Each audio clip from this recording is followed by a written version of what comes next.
Hi, y'all. This is Kristen Chenoweth. Hi, I'm Gloria Stefan. This is Sarah Bareilles.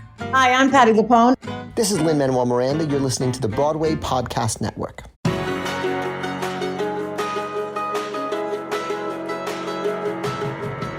Welcome to the Theater Podcast, intimate personal conversations with theater's biggest names. I am your host, Alan Seals, and this is the final episode of June, which means it's the end of our Bleeding Love takeover. If you haven't listened to it already, please visit bpn.fm/bleedinglove. It's an original musical podcast set in a post-apocalyptic time about a bunch of people who can't go outside because it's too dangerous. Art mimics life, and this was written years ago, long before our current pandemic. So it's actually very apropos that we're listening to this now. So in case you didn't hear about it, singles from the show have actually dropped on Spotify and iTunes and Google Music and everywhere. So if you just search for Bleeding Love everywhere you stream your music, you should be able to find a couple singles. And at the point I'm recording this intro, there's actually a full podcast album in the works, but you can get a couple singles out now. So just look for those. This episode is with Arthur Bacon, Harris Doran, and Jason Schafer, who are three of the primary creative forces that have brought Bleeding Love to life over the past couple of years. And if you listen to the last episode, episode 98 with Tony Vincent, he actually, I asked him, I said, why did you do this? Why were you part of this project? And he was like, I love passionate people. I love passionate projects. And he was referring specifically to these three, Arthur, Harris, and Jason. And in this conversation, in this episode, you hear it, the love and the passion that they have for making art and for creating and for bringing this to life is just, it's unparalleled. I really, really enjoyed this conversation, and I know you will too. So before we get into this, as always, please visit me online at theater_podcast on Instagram and Twitter. Visit me on the web at thetheaterpodcast.com. Please show your support in this difficult time through ttp.fm/Patreon, Patreon. And now, everybody, please enjoy this episode with Arthur Bacon, Harris Doran, and Jason Schafer. Here you go. 1, 2, 3.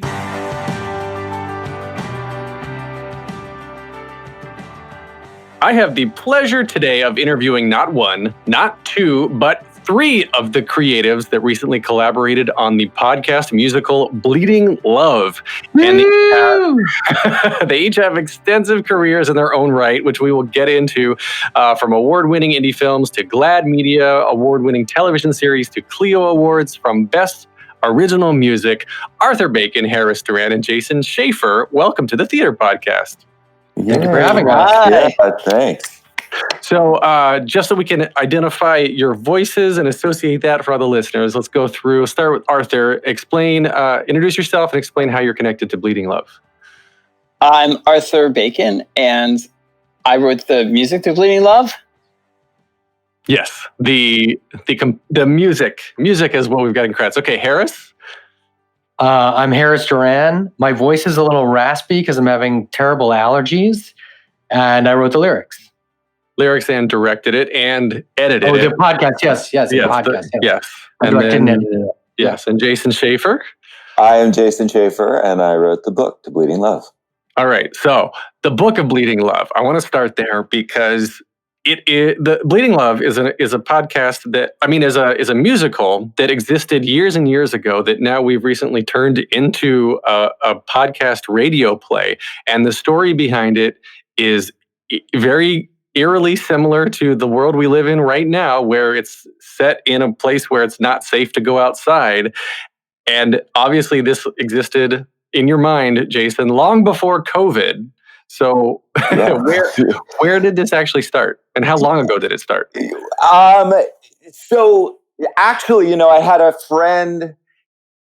It's hard to talk about. It goes back quite a ways, I will say. I had a friend who actually just recently listened to the podcast who remembered me telling her a version of this story when I was an undergraduate, which was a while ago. But how it started for me was I wanted to write a story that had kind of a strong emotional center, a strong emotional pull. That was my kind of objective before I knew anything about it. And I just started by doing a list of a bunch of items that had kind of emotional power in my life. And I assembled quite a long list and started using that list to create a story. And one of the elements on that list was an Oscar Wilde short story called The Nightingale and the Rose. And so I took kind of the thread that lies in that piece, but then started to see how I could incorporate a bunch of other elements. And I don't know how, but I kind of led into that's a fairy tale, and I think the post-apocalyptic setting lent itself to some of the fairy tale aspects in that story. But then, obviously, I kind of paired it with some kind of darker elements as well. So it kind of took me in this direction. It was not a quick process. It was something that actually evolved over a number of years. That was kind of a back burner project of mine through a lot of other things. So it's been going for a long time, and if you want to say fortunately or not, now we're in a time where life mirrors art, and it's getting a lot of attention, very deservedly, because it's a great story. And then on top of the story, there is, of course, the music and the lyrics. And so Harris and Art, when did you two get involved? And which came first? What the chicken and egg for me? Like, do lyrics come first, or does music come first? How does that process happen? The omelet came first. So I knew Jason for a long time, back in my acting days. I was in some of his work, and I was always a huge fan of his, and a friend. And so Jason came to see a musical that Art and I had written called Salvage, that had this big concert reading at New World Stages, which then was called, what was it called back then? Higher? No, not the musical. The New World Stages was called something else. Anyway, and so after seeing that, Jason was excited and talked to me about working together, and he told me about this story. And at the time, I wasn't sure that was the right piece for Arthur and I to be working on next. And then we were working with these producers on that show, and blah, blah, blah. I came back to Jason and was like, what was that story with the rose? And then we started working on it, and that was 2010. And wow, that was 10 years ago. Yeah. And and then Arthur and I, we don't have a specific music or lyrics first. I think there are different pieces in here, came different ways, and Arthur and I tend to write sort of in the same room together. So there's a lot of sort of back and forth. But some songs started music, some songs started lyrics, and yeah, it's a great mixture of it's every different way. But when we get together, it's we get together and something always happens. We just jam. And we like improv. Yeah. I just grew up playing with my older brothers, just jamming every day. So it's like an extension of just getting together and having fun and jamming. And sometimes you have a melody already, and sometimes you have lyrics. But a lot of times just getting together, and there's that kind of combustion that happens. It's interesting to me as somebody who doesn't write any music and is I can sing, but I don't I can read enough music to get by. But in terms of making things up from scratch, that always just blows my mind how people can do it. And for me to listen to a script or read a script or listen to a reading and then say, oh, okay, so here's the melody that comes out of that, just is beyond my level of understanding. So the two of you, Art and Harris, when you guys sit down and Jason, were you there as part of the process of oh, that has the right feel, or that this is too upbeat for this scene, or no? I think this was a very smooth writing process for the most part. I mean, in general, how it would work is Harris and I would meet and we'd talk about the dramatic moment. Mm-hmm. And sometimes we zero in on the subject in some way, but then they would go off and write. And then usually it wasn't even that long, that within a week, I'd get an email like, Harris is a great vocalist. And so Harris performed all the demos, and I would get the Harris demo usually like a couple days after that meeting. And like, as I recall, I know we tried an opening number that I wasn't happy with, and I said, like, I think we need to look at that, but let's just move forward. But then they kind of, after that, they just kind of hit it after the park, song after song. It was like Bleeding Love, Plastic Rose, up there. I mean, just like those were the next 3 songs that came into my inbox, and they were phenomenal. And there's like an amazing thing I have to say that happens as someone who like lived with this story, and then it's in my head, and then you bring people into it, or they step into it, and it becomes another thing. And that's a challenging and kind of scary part of the collaboration, because when it's just a vocal agreement, no one knows what's going to happen. But certainly, I think when Bleeding Love came back, I was thrilled, and all of a sudden it's like, oh, this is a new thing. There was that thing, but now it's turning into this new thing that is the thing that the 3 of us are building, and then that kind of kept up with song after song. Yeah, and I would say, so from the conversations that Jason and I would have, for me, since my background is as an actor, when Art and I were working together, it was just about like, part of the improv is like acting the moment, right? And so because like it was clear what the moment was supposed to be, then Art and my improv is sort of like, how do we activate this action? What does the character want? It all comes back to like foundational, playwriting more than it is like, oh, what is the melody or what is the lyric? It's more like, well, what are we trying to achieve here? What is the character trying to achieve here? Right. And so, so it all was connected, like all 3 elements, as like a singular thrust.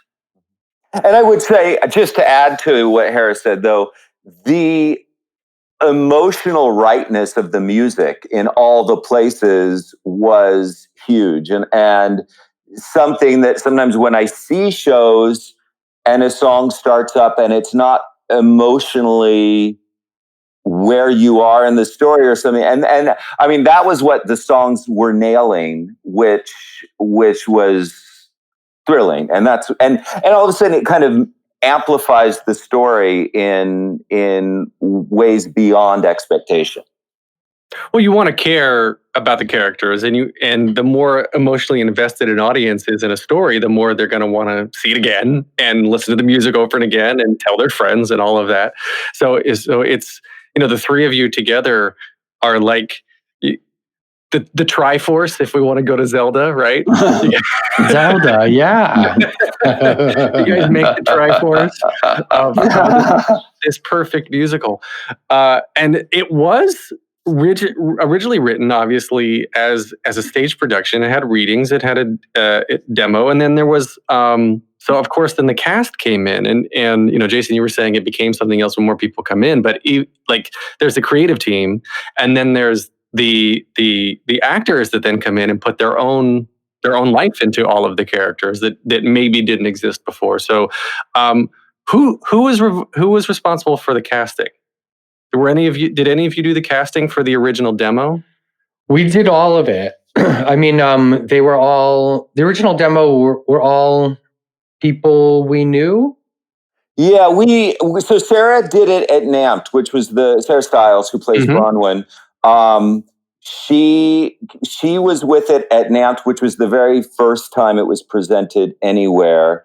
Annie Golden did a workshop with us prior to the demo.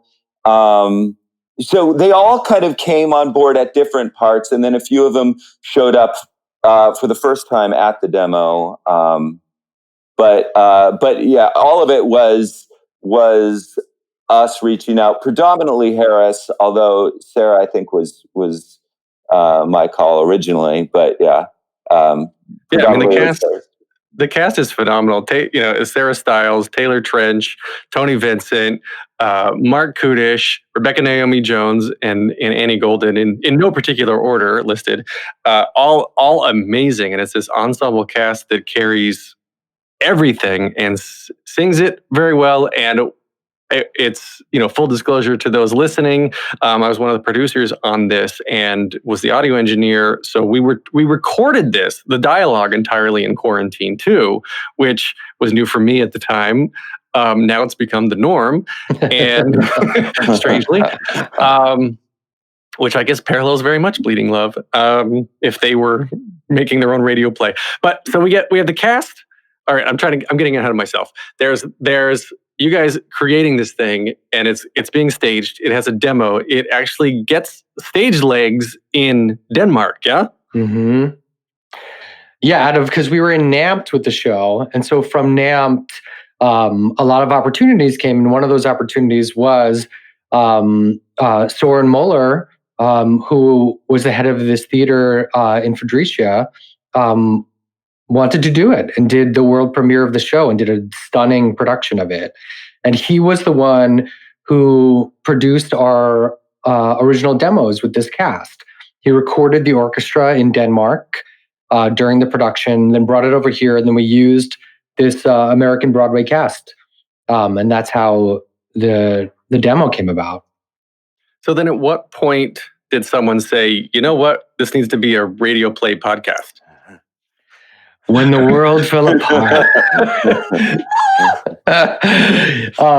It was actually a bizarre coincidence. So Katie Rosen, who's one of the producers, is someone that I've known for years, and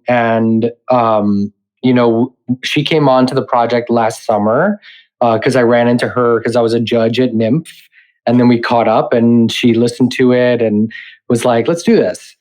And so then I believe a week before COVID happened, she had a meeting with this guy, Alan, from Broadway Podcast Network. You heard of him? And you're intimately acquainted. And Katie brought the idea of doing a podcast because, so by that point we had brought on, so it was Katie Rosen and then Kent Nicholson, who actually was originally someone who helped us get into NAMT way back when. Because we missed the deadline. But yeah, so my buddy Jason Raitt, who had listened to the project, he was like, you guys should apply to NAMT. And I was like, oh, when's the deadline? We looked it up and it was like, oh, it was last week. It's like, so we missed it. So then he got in touch with Kent, and then Ken listened to it, and Ken was like, I'll sponsor you and send this to NAMT. And then we got in. So coming back around, Kent is now a producer on the show. Because Katie and I were like, let's just meet people, let's meet up, let's talk to producers. And so I was like, hey, Kent, do you want to get together? And while we were talking, I was asking him advice, and he just was like, I want to produce this. And I was like, oh, okay. And then my buddy Steve Saporito, who is one of the producers on Hedwig, who I actually met through politics, I was talking to him, and then he also was like, I want to work on this. And so then we had these three producers, and one of the questions was, how do we get this going again? Because it basically, after Denmark, there was no next step that happened after that. And so it was this idea of what do we do to, reignite it. And so we talked about doing a concert, 54 Below or at, Joe's Pub. And so when Katie met with you, Alan, then she brought back this idea of doing a podcast. And so it was just kind of a question mark. Then the next week, less than a week later, so it was 3 days later, the world fell apart. And we were like, hey, why don't we do that podcast? And so we immediately went into action. So Katie called you and you guys said yes. And we were thrilled because we were like, well, I guess our show's about this. So this is the moment. This is the moment. And and you guys said yes, and we were thrilled. And so then we just moved forward and, called Sarah. We were recording a week later, if I remember correctly. Yeah. Called everybody. We were fortunate enough to get all of the original people from the demo. The cast that you hear now are the same people that you heard on the demo. Like everybody, they were shockingly available.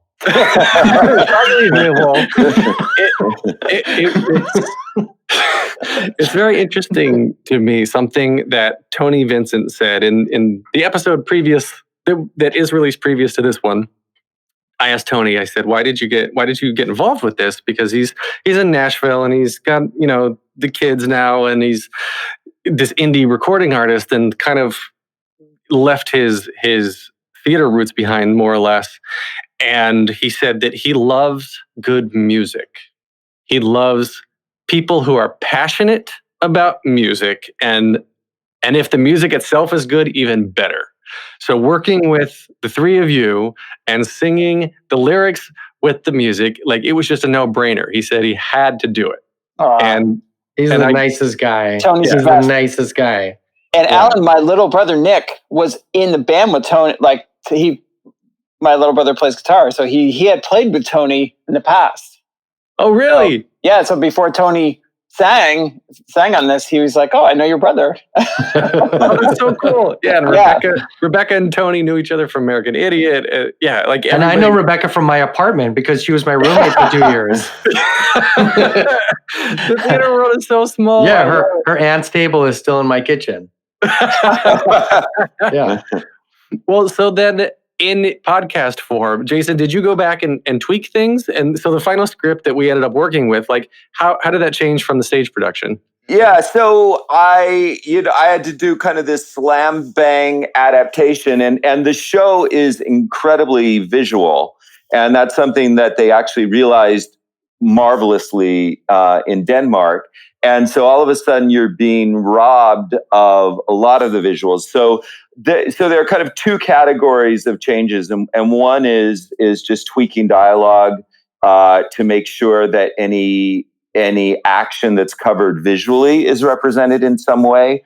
And then the character played by Mark Kudish is a narrator in the prologue and the epilogue of the stage show, but there's no narration through the huge middle of the piece. And so that was kind of just a natural extension to write that stuff. And fortunately, I'd written it, I have to say, already in a slightly elevated style. So it wasn't much of a leap to kind of pare down the things that were already in the script. But it did take a reimagining to make sure that it was something that was a listening experience and not just a stage show recorded. Did you, as the book writer, did you go in and add in cues for sound effects or ambient music or anything, or like Harris or Art? Did you guys look at the script and say, "Oh, we need a sound effect here"? Or Harris, as the audio editor, did you add things that even weren't in the script? I think there was lots of layers of that. There was stuff that was already suggested by the action and stuff that was already in the script. And so those I left in, but then Harris, in his process, and he can talk about this, but he obviously found things that weren't actually indicated in the script that are in the sound design of the piece. Yeah. But you had gone through the script and there were a bunch of indications that were really helpful that Jason put into the script to begin with.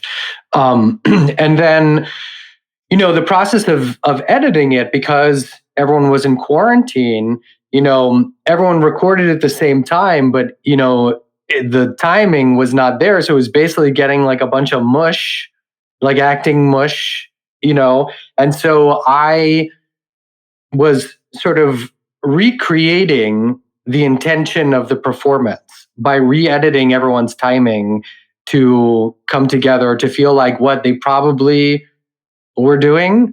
And so the way that I was able to do that was to basically act them. So I did the timing based on like, I would become them and I would time it based on being them. And so then that, in terms of the sound design, was sort of the same thing. Oh, they're walking here. How is the scene staged? So it was a very mentally visual process of editing the sound, which is how the sound design came about. And then I brought on my buddy Rick Schnupp to really make the sound design real. And he does films, and he did Midsommar and won an Emmy this year for Free Solo. And so he had someone who was working with him, and they did like Foley and added other things, and added like a gloss over all of it to make it, mastering, to make it sound sensational like it does. And that's Rick. Like I definitely did a lot of work, but then the reason it sounds so good is Rick. So I've done some other audio only projects, and I've done plenty of TV and film projects in my experience. And what surprised me about the process for Bleeding Love is that we had a day prior for recording, for rehearsal. We did like front to back rehearsal and got everybody in a Google Hangout, and we had everybody on screen and saw faces and tried to get cues as much as we could. And then for recording too, you chose, as the director, you chose to do the same thing. So why not just say, oh, Annie's available tomorrow, let's do all of Annie's lines, or Rebecca's available on Saturday, let's do all Rebecca's lines on Saturday? Like, why choose to record this as a comprehensive, like we recorded it as if it was being put up on stage? So, I think that it's not the same, recording just by yourself. These are actors who act off of each other and are inspired by each other and would laugh at each other's performances. And, I think what people are surprised about when they hear the podcast is how it feels so lived. And these actors are all so lived within it. And it's because we took it very seriously. We took it like, this is a real rehearsal process. And in the recording, we are acting. We are really doing these scenes, on an intentional level, on an emotional level. And so I think that if you remove the process of actually actors acting with other people, then you don't have the same respect for the material and you don't get the same performances. Because I think a lot of what they were doing really was responding to each other.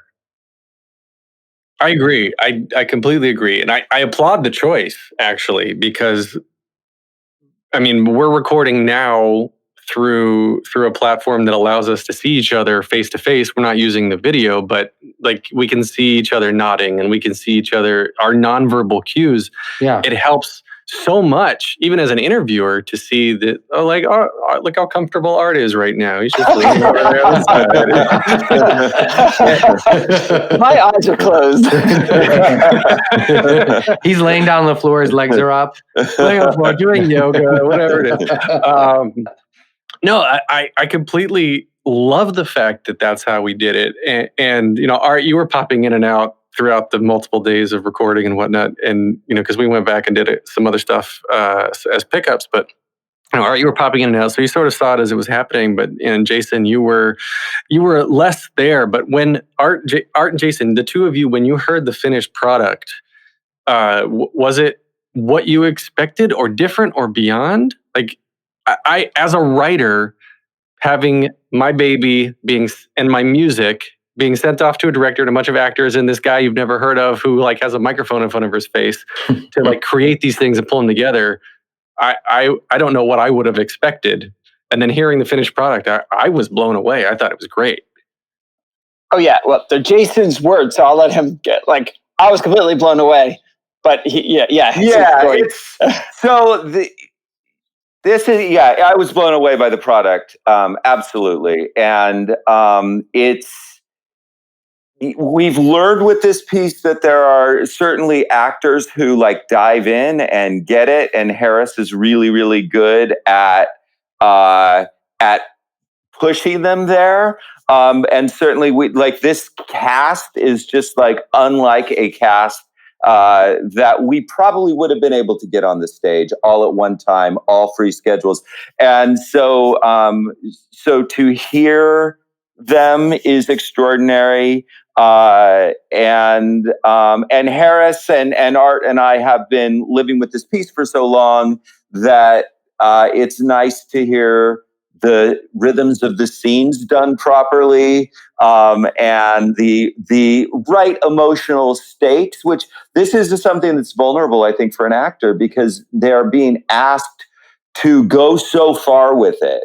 And all of these actors kind of just delighted in that. And some, like Annie, just automatically will go so far with everything. And then even like Tony, from when we did the demo 5 years ago to Tony now, like Tony got it in a way, I think, from that experience, and he's wonderful on the demo, but then here he just knew how to charge into the scenes. And it's amazing to hear. I'm really also glad that Sarah Stiles, at least in recording, can still play a teenager, because I'm really happy to be able to listen to her performance as Bronwyn. But all the performances I am really pleased with. Yeah, Art, what about you? Oh, exactly the same. I was completely blown away by it. And there was a lot of work I did on the key songs, demo-wise. There was just to make them better. But in terms of hearing the piece as a whole, all put together, was amazing. It's quite an achievement. And I don't know, Harris really has such a gift for directing and editing. It's amazing. It's fun. It was fun to me to hear the finished product, because even when we were recording, Harris was like, "Oh, we'll extend that vamp, or we're going to put some underscoring here." And, so imagine that you're talking over this music here. So we would have the actors play the track back in their headphones, and sometimes sing a little bit, and then sometimes do the dialogue on top of it. And you're like, "Don't worry about it. Okay, now let's do it in the clear," which means, nothing underneath it. And so we'll just extend the vamp. And to hear it all come together at the end was truly phenomenal. I mean, the talent the three of you have together is really incredible. I mean, individually incredible, but together, even better. Thank you, Alan. Thank you. I want to also say, though, what's interesting is, musicals are not realistic just by nature, and so there's always you don't break out into song over breakfast? Well, I do. But so and this piece in particular has a heightened style to it, or a unique style that's not really like anything else. And like, we compare it to a bunch of things to try and equate it, but it has a style, and having an audio only version of it is an amazing thing, because you will get people who see it on the page or hear the demos, and they're like, "Wow, that's kind of big," and that's they're going for something. But to hear the entire piece performed at this level, recorded at this level, where there's like no excuses. Like, this is the show. This is what the show is. I think it's a great way for musicals going forward to present themselves. I think in lots of ways it's stronger than the workshops and some of the other things that the industry is doing. Oh, I completely 100% agree, which is, putting on my Broadway Podcast Network co-founder hat is why this was a no-brainer to sign on with, because following up on the success of Percy Jackson musical and Be More Chill, and even Beetlejuice, the popularity that the soundtrack, that the audio only brings to these shows, which, Beetlejuice was already on Broadway, but the other two were brought to Broadway because of the love for the music and for the soundtrack. And when I read the script in its original form, and then, when I heard the demo, of the demo music, I was like, yeah, this is so easy to do and so easy to stage. I put in air quotes because it's all audio, but we worked hard for a very short amount of time. Like it was a sprint, and now we've taken a rest, and now it's back into marathon time because we're working on, I think by the time this episode drops, then I guess we can announce it here that the music will be out on Spotify and Apple and all the other places. So we're going to, the music will be available for streaming very publicly. And there's other things we can't talk about that are going to be landing hopefully whenever the world starts producing content again. But like this deserves to be, or it lends itself to be so many different types of media. Mm-hmm. Like in addition to a stage project, because it could be animated, it could be cartoonish, it could be, like Sarah Stiles plays, a kid as in her Steven Universe. Casting. She can. Yeah. So there's a lot of opportunity here, and I'm really excited. I'm excited to be a part of it. I'm excited to work with the three of you going forward. And we're so happy to be working with you and Dory. It's been such a gift. Mm-hmm. Yeah, Dory Berenstein, the other producer, one of the other producers and co-founder of BPN. Yeah, it's been wonderful. We skipped over one of the things that I normally ask everybody on the podcast at the very beginning, but because we got right into Bleeding Love, but I want to ask the three of you kind of to tell in a nutshell, your story of what brought you into the world of performing and theater in general, what made you love the arts. So Art, let's start with you. Yeah, well, so I grew up in Northern Westchester, and my mom, she played guitar and piano, she wrote songs, and she was a published writer. And she had 6 kids. I was the 5th. Wow. And we were like the little, just a musical crew. And there was a church right down the street. And she was the head of the church, the children's kind of like the choir. And we just always sing pop and rock and Beatles. And so I think it's just from like 4 or 5 years old, every day she would play songs from West Side Story on the piano and Godspell and what's the other big one? Oh yeah, Jesus Christ Superstar. So I was, that guy, hearing that every day when you're a little kid, that I just was like drawn into that. And then when I really started studying piano when I was 10, with a great jazz pianist named Lou Stein, and every week he'd have me play a standard song, just write the chords out and melody, or just show it to me, because I learned at first just by watching him. And besides all the pop and rock, there was always a standard song I was playing. So by the time I was like 12 or 13, I probably played so many songs. I didn't know what musicals they were from, but they're all, Cole Porter and George Gershwin. And so I knew eventually I would be writing a musical. I knew that. It's just there were some other things I wanted to accomplish first, which were like being in a signed band and writing a hit song, and those things can have to happen by a certain point. Writing musicals you can keep doing when you're in your 30s and 90s in your 90s. Yeah, there's time for that. But I wanted to do some other things first, and I did those other things, and I wasn't so fulfilled with them. There was still like an empty spot, and I had a friend who was going to Juilliard, my best friend Darren, and he said, "You just have to write musicals. You have to write musicals." And he kind of pushed me, and I got into the BMI workshop, and I met Harris, and then it was like, oh, this is writing music for stories and characters. There's just nothing like it. In our musical Salvage, there was no other feeling like it when I saw that. So that gave me the greatest fulfillment, and it makes me feel very, fulfilled and whole. But I still write songs for, pop and rock. I have a publisher in LA, but this is my thing I really focus on. And it takes just about all your focus to write I want to add to your credits a little bit, because you, aside from composing music for Bleeding Love, right? You said you were in the rock R&B musical. Or you composed for Salvage, and Billy Sleepyhead.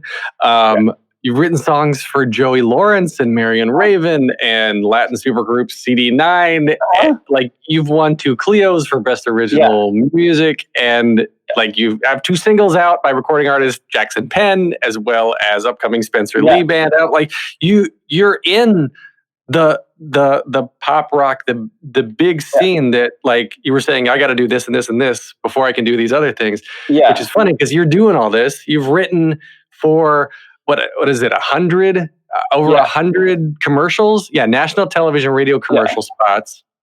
Yes. I've been really fortunate and privileged to, when I landed in New York and I got my partner Ari and I got picked up by, we became head songwriters at Looking Company, which was one of the big jingle companies in New York, right at 22nd and 5th. And every day we just, would write. In the first couple months, I think we wrote to two different Pepsi spots at one Clio Awards. It was like, whoa, I guess it's like, it's a lot easier than playing Rachmaninoff, I'll tell you that. It's like, oh, I think this is a little more up my alley. Like, okay, I can do this. So, yeah, if you're doing it every day for years, they kind of accumulate. And then the wonderful thing about New York, it's so small and you meet everyone very quickly, especially if you're doing something that, you can pay people with for, And so all the great musicians would just come in and you get to know them pretty quick. All the names you see on records growing up, and all of a sudden they're there and you're working with them. It's been that all that led me to musicals.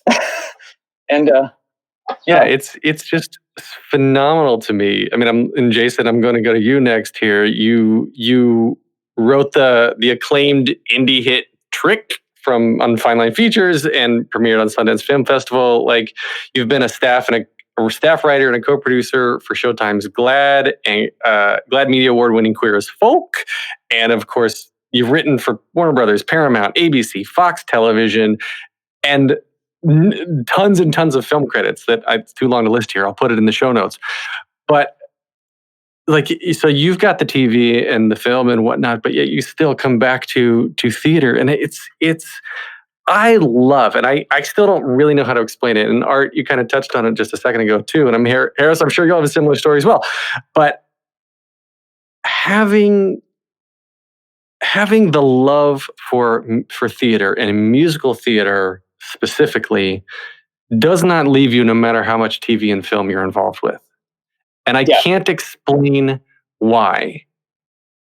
I mean, I'll just say, for me, I fell in love with theater. My grandmother took me to plays as a little kid along with my cousins, and like, theater was magic. And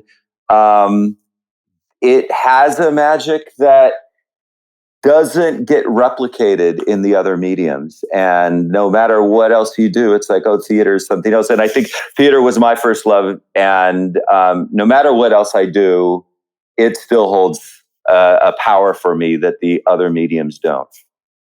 I think it's a chemical thing. And I've said this before on the podcast, is the neuroscience behind all of it. And I think it was Tanya Pinkins who told me that the center of the brain that practices empathy, that is responsible for empathy, cannot be trained without experiencing things in reality. You can't imagine it and prepare for it, right? So seeing people go through traumatic experiences on stage, or even happy experiences or whatnot, like, as the brain is reacting to that, even though it's not real, it is real to the brain in that moment. And I think that's why people chemically sort of fall in love and have these reactions, these serotonin, endorphin, oxytocin releases with characters and songs and people on stage, because they're reliving these memories and these feelings in a way that chemically they don't realize it, but it's like, you smell something and you remember these old memories. I think you hear a melody and it's just kind of the same thing. But that's amazing. Yeah, that is amazing. Tanya's amazing. Tanya is amazing.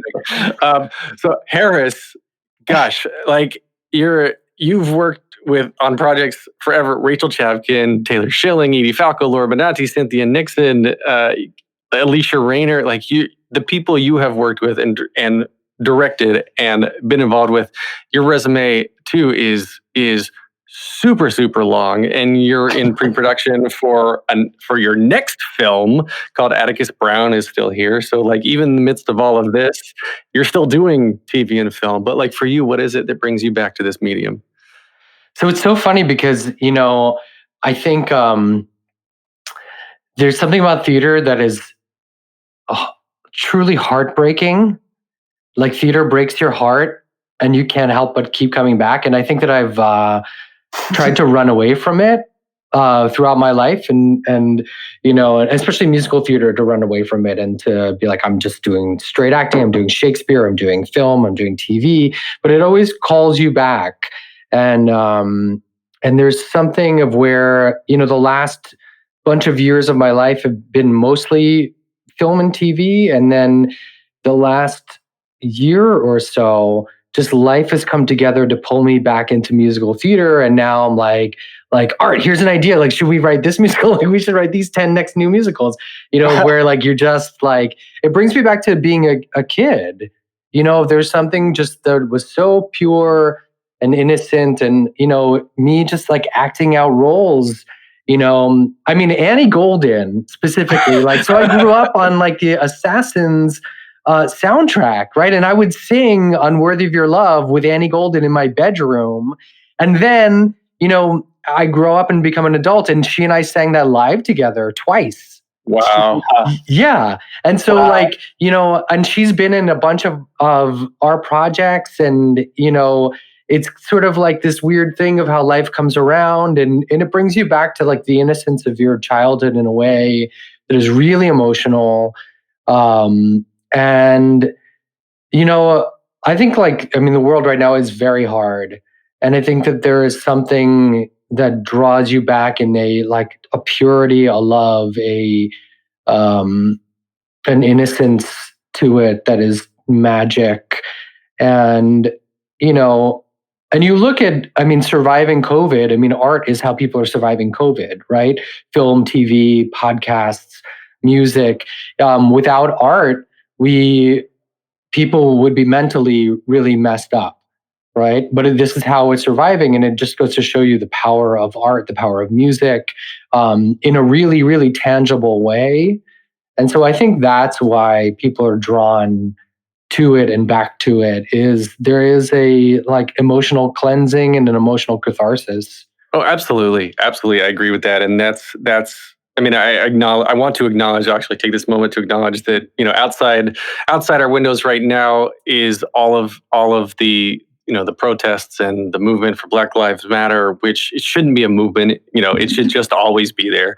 And, some people have stopped recording completely. Some people aren't releasing episodes. And I've personally decided to continue releasing with the caveat that, I acknowledge what's going on, but exactly what you just said, Harris, that art can bring us together and art can heal. And art is, I think, a necessity for everybody to come together in general. Even music is one of the oldest forms of communication. And there's a reason for that. Before you could write, you could dance.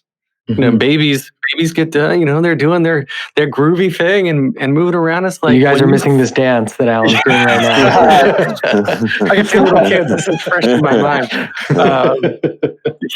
Yeah, like people love to move. They love to just feel that rhythm pushing you inside. And if the lyrics are just that extra layer of love and affection towards something, and then, layer that on with a great story to wrap it all together. And, that's perfection right there. So I'm really happy that you guys got together, that you know each other, and that you wrote Bleeding Love, because it's affecting a lot of people in a very positive way. So thank you all for that. Thanks, Alan. Thank you. Yeah. I'm blessed to know Jason and Harris and have gotten to work with them. It's been an incredible experience. Cool. So we will wrap up this episode with 3 standard closing questions that I ask everybody on the podcast. So we'll take turns. We'll take turns, and each of you will get a chance to each answer the question. So no cheating, but you can't help but cheat because you'll hear 2 of you will hear me ask the other one first. Okay, so we'll start with Jason for this one. First question is, what motivates you? Creating. Harris? I'm going to steal creating. That's the same. Yeah. It's the same. Creating. Absolutely. Okay. Yeah. All right. So Art, we'll start with you for the second question. What advice would you give to your younger self and younger people listening now, starting out down a similar path? There's time in the day to do everything. There's time. Just make time to do it all, and go fearlessly. Go fearlessly forward. I like that. All right, Jason? I think what I've learned most is like when I try and write what I think other people want, no one cares. And weirdly, when I write for me, those are always the projects that seem to have some sort of life. And so that's what I would recommend. Don't waste your time writing for other people. I think because they're real and authentic. Because you care about it, and that shows. Okay, Harris. Great advice. I would say be yourself, that trying to be what you think society or the business wants you to be in order to achieve things is not worth the sacrifice of yourself. Be yourself and you'll find your way. I like that. All right, so Harris, we're going to start with you on this last question. Wow. If you could only see one show for the rest of your life, but you could see it as many times as you want, what would you see? Oh, God. I mean, the first thing that came to my mind was Sweeney Todd. I'm not sure what that says, but... So many people say Sweeney Todd. Really? That's the first thing that came to my mind. That's crazy. So many people, yeah. That is by far the majority. Yeah. So funny. That was just the first thing that came to me. Yeah, so many people. Art, what about you? Is this only musical theater, or can it be film as well? Anything you want. Oh, I guess Wizard of Oz. Oh, good one. Ooh, all right. Jason? Yeah, I think Art kind of wins with that. I go through, I deconstruct everything until, like, anything that has magic over me, I deconstruct it. I watch it, I live it, I breathe it until that magic is kind of destroyed, and then I have to wait years to find it again. So it changes by the moment. I have a very weird one right now because I'm fascinated with a particular show that I've never been fascinated with before, and that's Flower Drum Song. So it's just my moment right now. I don't think it's one of my favorites of all time, but it's certainly something I'm learning from in this particular moment in time. Wonderful. All right. So we'll start with Harris again. Where can we find you online? HarrisDoran.com. And Harris Doran on Twitter and Instagram. Art? Instagram is ShedLove87. ShedLove87. All right, Jason. You can't find me online. You're not a social guy? No. Oh, believe me, Jason, I went kicking and screaming into Instagram. So you can find more of me at thetheaterpodcast.com. You can find me through Harris. Yeah. You can find more of me at thetheaterpodcast.com. You can find me on Instagram at Twitter at theater_podcast. Please leave a rating and a review. Turn to your neighbor and say, hey, I just listened to this great podcast with these 4 great guys. You need to check it out too. This is edited by Matthew Hendershot. Thank you to Jukebox the Ghost for the intro and outro music, and Jason, Harris, and Art. Thank you guys so much. This has been so much fun. Thank you, Alan. Thank you. Thank you. Thanks, Alan. Thank you. Take a deep breath, make the world a little colorful.